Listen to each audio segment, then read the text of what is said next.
So, hello and welcome to the New Gig podcast. I'm your host, Glenn Hodgson, and today I'm delighted to be joined by personal branding specialist Olga Silova. How are you doing, Olga? Good, good. Thank you. How are you? I'm doing very well. Now, Olga, give us a little bit of background on yourself, a little bit about your journey, but also what you're involved in right now. I've been working in marketing communications for over 10 years now. Started off in a creative agency, then in-house as a social media specialist, then on the agency side once again, worked a lot with multiple brands, with social media, and then switched on to personal branding for executives. I have recently switched my career and now working as a head of growth in a local startup. Not disclosing it yet, which startup, keeping it gatekept. But yeah, been Exciting. a great journey throughout different sides of marketing. Excellent. And you talk about sort of the journey from sort of the agency side to the personal branding, then into a startup. It's kind of this mixed approach. Would you say this is something that people should be prepared for and grasp these days in terms of not being specifically stuck to one sector or one particular role, but to be able to monetize their skills and knowledge and experience in different ways? I think it very much depends on what you really want to do and what is it that gets you excited. Because if your eyes are not burning because of something, that's why I always keep saying your eyes have to burn of passion to something. Then it doesn't make any sense for you to continue on doing. So in my case, I always knew that I wanted to work in marketing communications. And it just appeared so that it was a mix of different places that I worked for. Yeah. But if answering your questions, I would say that probably, yeah, I would advocate for trying yourself in different fields because every time you're joining a certain company or you work with clients as a freelancer, you get to learn new things. If you're Yeah. working solely on one product, you limit yourself in a way. Yeah.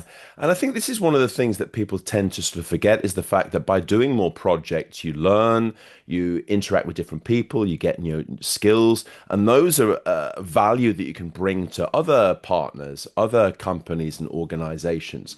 So it's something that you can actually sort of build on itself. And I think as a partner as well, you actually get more out of the relationship because the individual is actually sort of stronger. They're actually doing a different range of things that you can actually get the value from as well. Definitely, yeah. Let's put it this way. I have a certain background with working, having worked with different clients, and right now I'm in SaaS product, which is completely new to me, Right. and which excites me additionally because there's a lot of things that I haven't done. Mm, And this is yes. something that fuel me actually, because you know that your brain starts to work completely different and you're actually doing something that might be of value both for the company you work for and for yourself as well as an additional skill. Mm. And it all transfers to the different fields that you work with, and especially if we talk about soft skills, for instance.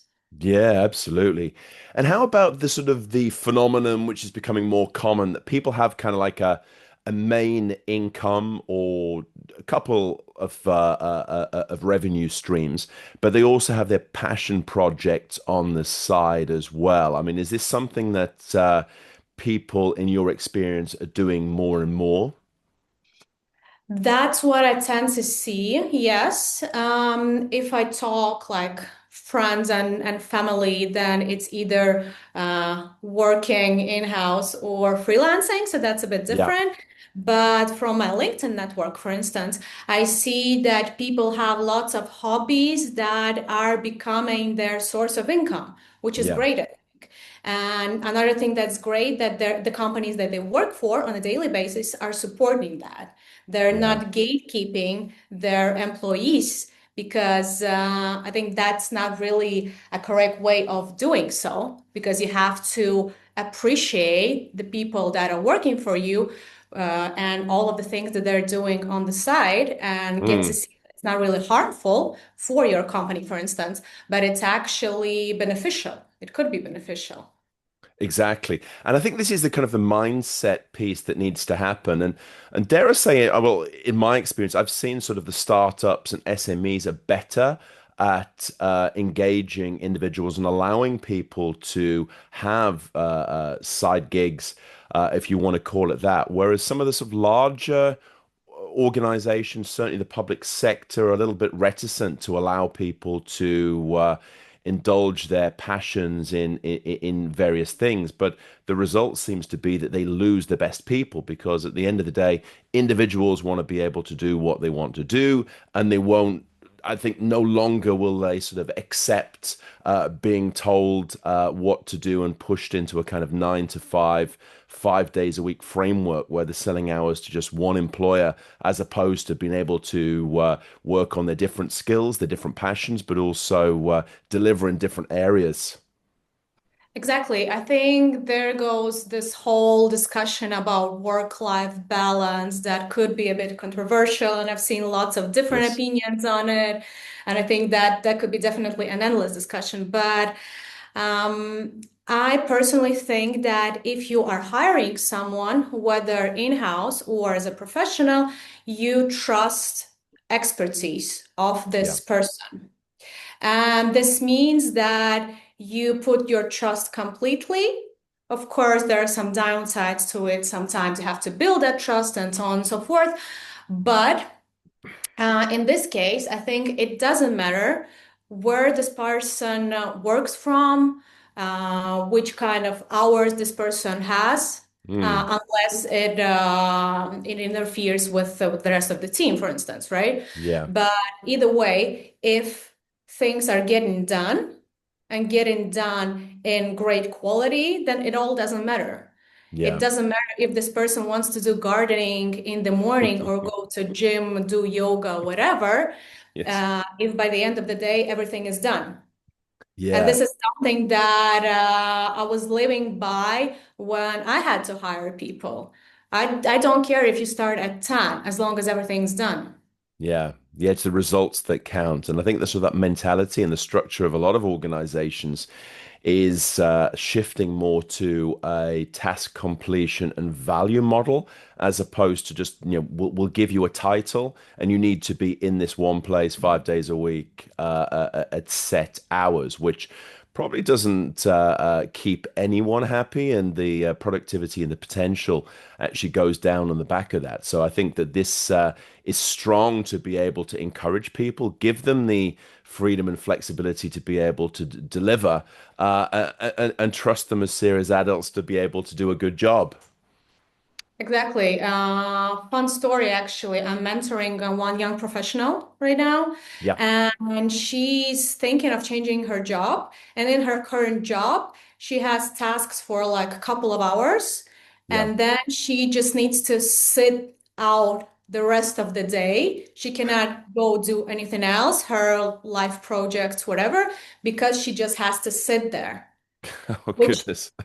which doesn't make much sense, right? No, for anyone. It's Sure, you can always find something for you to do. For instance, if I don't have any urgent tasks, I will always find things to do for myself. But either way, this makes her feel bad about yeah. herself, about her skills, and it's not productive. It's counterproductive, Mm, actually. So somewhere is somewhat is killing your fire that I've talked about, that you're yeah. not burning anymore in a good way. Completely. And there's nothing worse than a demotivated individual in that sense. And, if you're responsible for sort of taking down the energy and their abilities, then that's, I think it's a terrible place to be. And I'm really interested in sort of the whole element of personal branding, which of course is something you work on there, Olga. And how important is it for individuals today? Do we all have to sort of think of ourselves as our own brand, whether we're working freelance, whether a contractor, whether we're working in a company? Do we have to have this kind of personal branding mindset and take steps to create an image and a brand for ourselves? Definitely. If you're not out there, you don't exist. Yes. As harsh as it may sound, but Yeah. that's the truth, unfortunately. But the thing is that in professional world, we used to have our CVs and word of mouth, and that would Yeah. be it. But the rules have changed. Yeah. And social media, it's not only about your Instagram and TikTok. And even with those, you can also promote yourself if you're a freelancer, if you're working with creative industries. Yeah. But I think it's extremely important for you to put yourself out there for people to know you. Yeah. And your personal brand can actually close a lot of things for you, depending on your needs, whether you're looking for a job, whether you're looking for contractors or for employees, or you want to sell something. This can all be solved with your personal brand. And that was the case for one of my clients, where we were building his personal brand, his persona online. Yeah. And we ended up closing deals and finding people with just one LinkedIn post, which is Wow. awesome. Very much so. And how do we get the balance between creating an image and remaining authentic and realistic? How much is there a kind of embellishing the image of an individual, going as far as you can, but obviously not creating something that's not real in that space as well? The thing is, some people want to create something that's not real. Okay. If it works for them, it's okay. There are cases, successful cases like that. I'm pro authenticity. Yeah. So I think that you should not suppress your personality, but you Yeah. have to keep it professional as well. So probably oversharing on professional platforms such as LinkedIn might be too much. So you have to be mindful of that. There's a Yeah. lot of stuff happening out there, trust me. But the first and foremost, I would suggest being very mindful of AI use. And that's the biggest problem that I see right now. When I Okay. go to my LinkedIn feed, I keep seeing the same posts every single time, and I can hide the name and the picture, change it to whichever side I want, and it would be the same.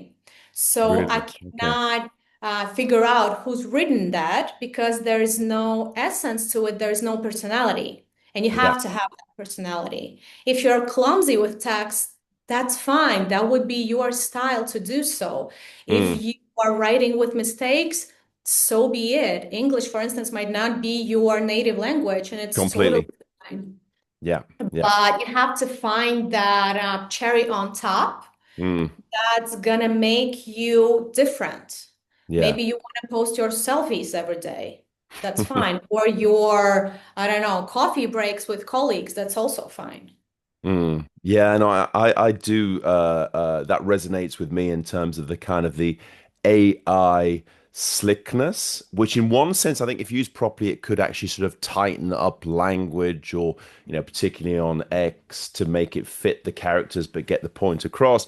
But I find the same as you that this kind of generic kind of vanilla content which is coming out from people that as you say it could be written by absolutely everyone. There's no personality. You don't get a sense of the individual themselves or what they can actually deliver in terms of their skills, knowledge, and expertise. And I think that is the sort of the next skill that people need to get because we have sort of AI that lets everyone be kind of average, but at the same time, that it actually sort of takes away the personal angle to this that makes it you and lets you express yourself in a from a social media perspective.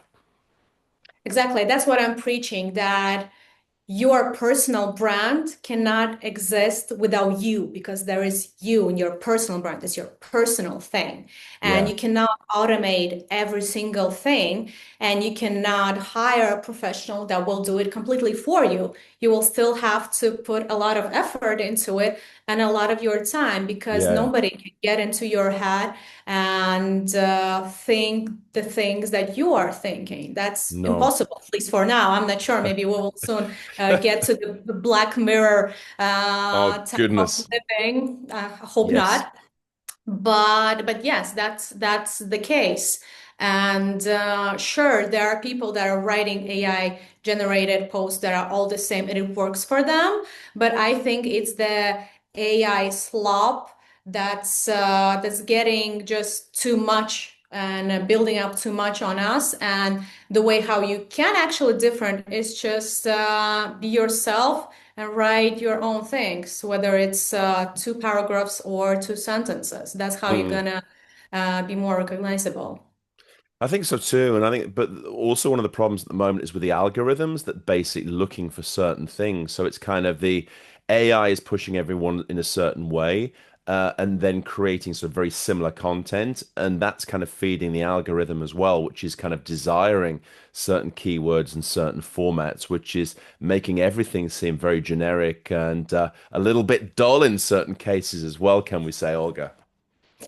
The thing is that no one knows how the algorithm works. Yeah, Somebody recently told me that talked to a person who used to work for LinkedIn, and even LinkedIn employees don't know how the algorithm works. right. Only selective group of people knows it, and it changes all the time. And yes, sure, you have to keep on adapting to it, adjusting your content as well. But to be honest, some of the posts that became popular from my personal page, I have no idea how did that happen and why. Yeah. Some of the posts that I thought were great, they didn't work well. Yeah, So yeah, sure, there exactly. are some certain topics that will take off, such as Mac versus Windows type of battle or working from home. Yeah. But generally, yeah, no one knows, and we all have to discover it and just try, try, try. That's the only thing that you can do. Go out there, try it all, and just post. Don't be afraid to do it. Yeah, I think that sort of yeah, don't let perfection be the enemy of the good, and I think that some people get sort of very much frozen in terms of not wanting to do anything, this paralysis because they want everything to be absolutely perfect, which doesn't exist anyway, but overthink it. So as time goes on, and then of course nothing gets posted and the opportunities missed. I think that spontaneity element is also important as well, Olga. So yeah, I agree on I agree on that. I'd also like to get your take as well on the growth of entrepreneurship, people wanting to have more control over their careers, how, when, and where they earn money, and just to see some of the trends that you're seeing, particularly on sort of the generational piece. We seem to be seeing more on the sort of the millennial Gen Z side that this is not sort of something that's strange or a little bit exotic. It's something that's kind of front and center and normal for the majority of individuals. I think that that might not be entirely the case with millennials per se, and that's my personal opinion because I think as millennials we've been traumatized a bit by everything that's been happening. We've Right. been through everything, 90s, 2008 crisis, and so on and so forth. So we've seen everything, and I think some of us are a bit scared of going there because we are not sure if we're going to make it or not. And we Right. have to have that some sort of a sense of security. But Okay. again, there are a lot of still startups being created by millennials, which is a great thing. But that's not the case with Gen Z. And that's what I like about Gen Z is that they're not afraid. Yeah. And some people might not like it because they tend to stand their ground and talk about what they value. But I think actually that that's awesome. They don't Mm. like how they are treated in the workplace. They will leave the workplace. And that's how it should be, basically, because you have to be in the place that you like, that you feel safe, that is somehow fueling you. Yeah. And I love the fact that more and more of them are picking creative jobs, Yes. because creative job as itself per se is not something that guarantees you stability, Mm. because Mm. you have to hustle, whether you're a designer or you're an artist or you're a musician. But that's a great thing that they're Mm. not afraid to go there, and it seems that it's actually working for them. Sure, Yeah. we can discuss whether that's support of their parents that is helping them, but either way. Yeah, that just the ability to try, to be brave enough to go out there, but also I think to sort of like learn and fail fast in certain cases. I think that, what just by doing this, you actually have more fulfillment. You're certainly more integrated and more passionate about what you put your time into. So I think that's a strong element of all this as well, Olga. Definitely. I mean, fail fast has been this philosophy has been around for some time, and that's how startups are being created. Yeah, But I think in some ways, you might be intimidated by political situations, economical yeah. situations. It also depends on where you're coming from, meaning like the country. Mm, Uh, but yeah, I'm all pro failing fast. I might not be the one who's preaching that myself, and I should work on that as well. But this is the mindset that we all should try on and see how it works out. Because frankly, I think it would make us our lives much easier.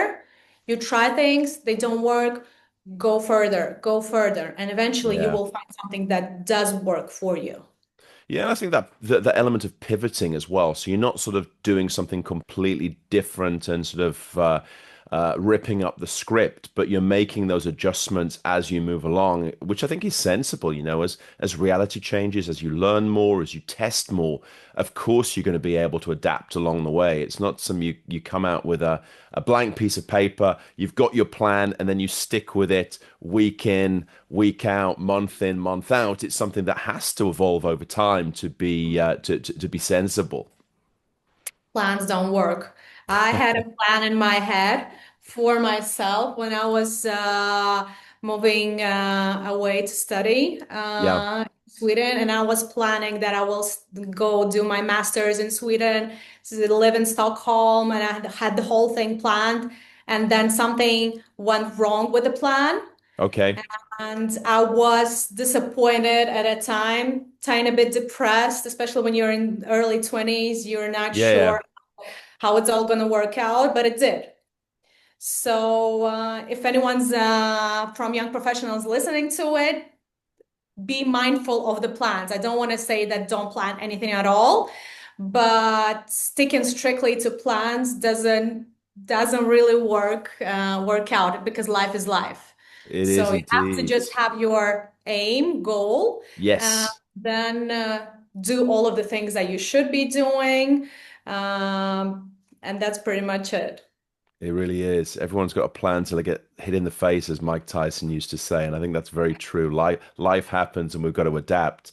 And on the other side of things, we've talked a little bit about sort of individuals and personal branding, but how are companies and organizations adapting to this, Olga? Are they sort of embracing the new reality of the labor force, or are they kind of a bit slow to react in terms of how to attract and retain the best talent?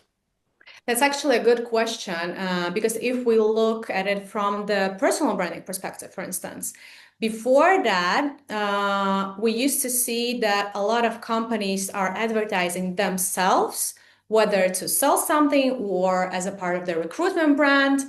And now we can see the switch happening, Mm, because advertising in any form from the company doesn't work anymore.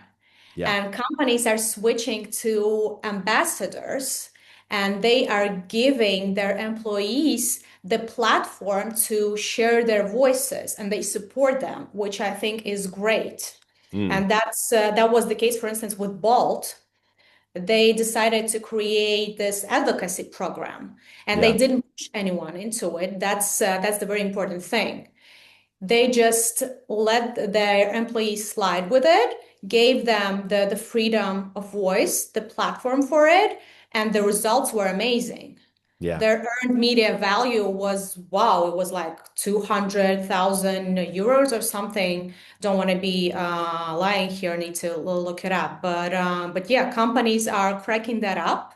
And the Yes. ones that are doing it right now, they are going to be ahead, in my opinion. Those Yeah. that are scared to show off their employees, and there are a lot of such companies, unfortunately. Still, Yeah. that do not allow their employees to be active on LinkedIn, for instance, or with their speaking opportunities and so on. They will lose this battle. Yeah, I completely agree with you, Olga. I think it's a losing battle. It's best to get on the train and actually understand how to utilize it and be able to sort of use it as a way to sort of reflect the power and the image of the organization, as opposed to try and sort of ban it, put a lid on it, and all it does is make people disappointed. And at the end of the day, they'll leave anyway because the options are open for good talent that's out there at all times. Exactly. I mean, I'm not sure if you've read the Netflix book. It's a very cool playbook of how you can build a company. Yeah, Sure, there's some cons and pros to it, but that's what they had. They said to their people that yes, we do value you, but if someone approaches you, it's okay for you to talk to those companies. yeah, Uh, yeah, you have freedom of choice, and then come back to us. Let us know what you got offered. We'll see if we can match that or not. If not, no hard feelings. yeah. And That's the that best way. changes the dynamic within Yeah, the team, concrete team, and within the company because you feel safe in a way and you yeah. feel appreciated actually more because you have that sort of freedom. Yeah, completely, completely. Well, Olga, it's fantastic to speak to you. Thank you very much indeed for your time. Likewise. Great for sharing your sort of experience and thoughts on these topics. And of course, these are going to evolve over time as well. So it'd be great to sort of have you on again and listen to how the labor market and the sort of the needs and wants of individuals are changing to match this. So thanks indeed. Thank you.